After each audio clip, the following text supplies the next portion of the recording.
Vladimir Putin, the current president and leader of Russia, and the longest-serving leader of Russia since Joseph Stalin. Though his presidency is surrounded in controversy, there's no doubt that his reign and his actions will leave a mark on world history for centuries to come.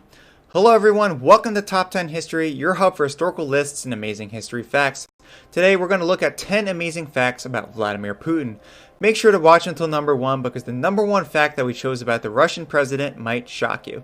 Before we begin, if you're new to the channel, make sure you subscribe to the channel with notifications on because we release a new historical top 10 list every single day. Also make sure to smash that like button. Alright, let's get right into the video. He had a humble upbringing. Often throughout history, we say major world leaders as sons and daughters of powerful people. Well, not Vladimir Putin. Putin's childhood was a rough one, and he grew up in poverty. His parents were both victims of the Second World War, being that his father served and was injured during the war, and his mother was almost killed during the siege of Leningrad. And during the same siege, not only did his mother almost starve to death, but Vladimir's two brothers, Victor and Albert, died in infancy during the battle. After the brutal war ended, Vladimir's parents took on very low-wage jobs and had to share an apartment with several other families.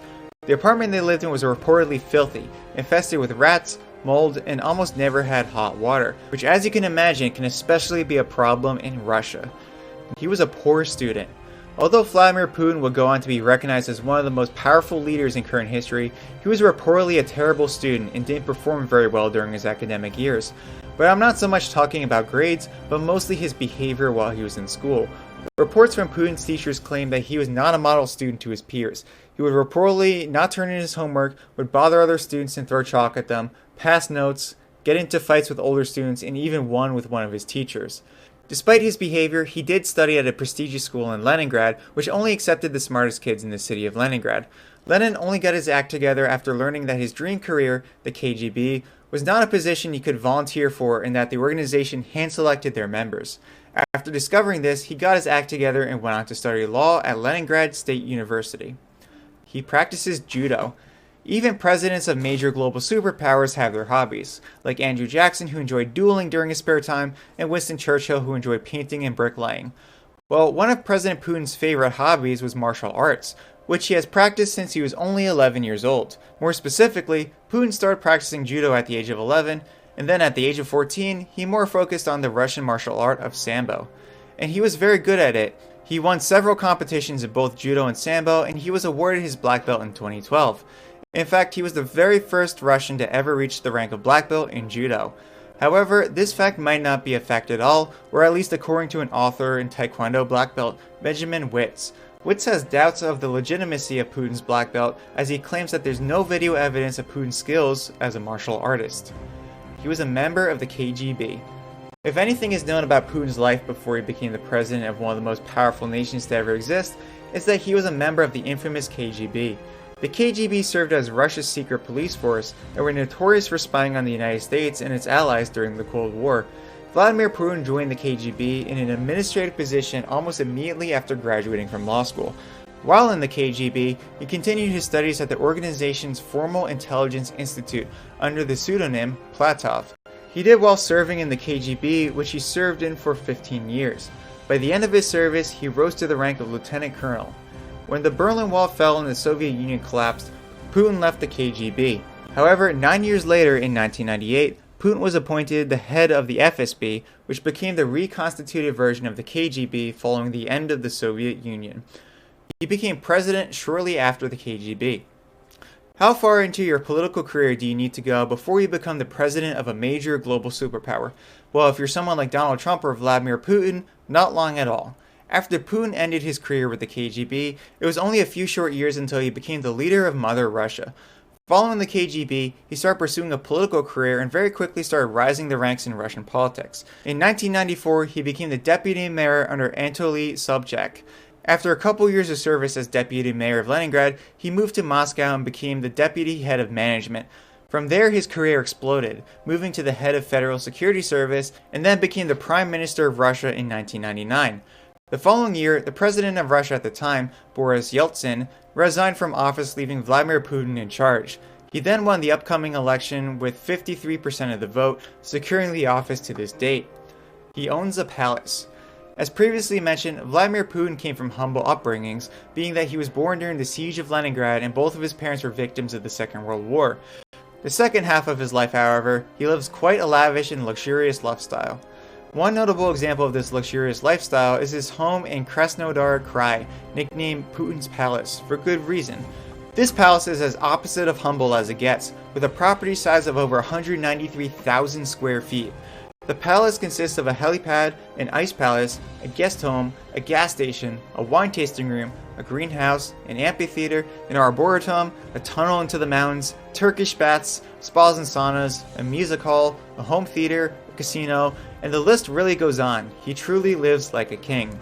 This palace, as you can imagine, was an enormous expense. It is estimated to be worth about $1.35 billion in today's US dollars. His children remain a mystery. One thing that remains a mystery about Vladimir Putin to this day is his children. Who they are, what they do, what they're up to. It's something that Putin really talks about or that the media knows much about. What is known is that Putin and his ex-wife, Lyudmila Shrebneva, had two daughters named Maria and Katerina. As previously mentioned, Putin rarely ever talks about his daughters, Maria and Katerina, and very little is known about them by the public. Whenever Putin is asked about his family, he usually becomes quite defensive and will find ways to dodge these questions and change the topic. Maria went on to study biology and medicine at St. Petersburg University and Moscow State University and pursued a career in academics. Katerina became a rock and roll dancer and eventually also became an academic. Other than that, not much is known about his children. Whether Putin just prefers to keep his personal and family life private, or if there's something darker happening behind the scenes, the specific details of his family remain shrouded in mystery. He was nominated for the Nobel Peace Prize. Would you be surprised that a highly controversial political figure such as Vladimir Putin would be nominated for a Nobel Peace Prize? Well, how about twice? Would that really shock you? Well, that's right. Vladimir Putin has been nominated for a Nobel Peace Prize not once, but twice. The first time was in 2014. Putin convinced the aggressive president of Syria, Bashar al-Assad, to surrender his weapons of mass destruction peacefully. Putin could have easily forced the Syrian president to give up his weapons through military force, but Putin's choosing to accomplish this through peaceful means is what motivated others to nominate him for the Nobel Peace Prize. He was nominated again in 2021 by a controversial Russian public figure named Sergei Kamkov. US President at the time, Donald Trump, was also nominated that same year, both of which were surrounded by controversy. He was an animal lover. Now, for something positive about the Russian leader, something very positive actually, Putin has been reported as someone who has a deep love for animals and nature. Putin himself owns several pet dogs and has gone out of his way to rescue endangered species that inhabit Russia. Most notably, he rescued some species from extinction, such as the Siberian bear and the Siberian crane. He has passed laws in order to ensure the better treatment of animals, such as outlawing the killing of stray animals, regulations for the proper treatment and care of pets and domestic animals, and also laws that ensure the safety of animals held captive within zoos. In addition, Putin is regarded as a very good handler of animals, having trained and handled horses and even bears and tigers. That infamous picture of Putin riding on top of a grizzly bear might have some truth to it after all. He protected Edward Snowden. Someone who leaks classified US intelligence is someone who is sure to get along with Vladimir Putin. When former NSA employee Edward Snowden leaked classified information regarding the alleged US government surveillance of its own citizens, he was wanted for treason by the United States government. Following the leaks, Snowden fled to Russia to hide from the US government and seek asylum. In fact, Russia was not Snowden's first choice, but Russia was the first country to grant him asylum, which weakened US-Russia relations even more. Putin welcomed Snowden into his country and even provided him the opportunity to apply for Russian citizenship in the future. Do these facts shock you? Make sure that you subscribe and turn on notifications so you never miss out on more amazing historical facts and much more. If you like this video, check out this next video on the 10 shocking facts about World War II. Alright, have a great rest of your day and I'll see you in the next video.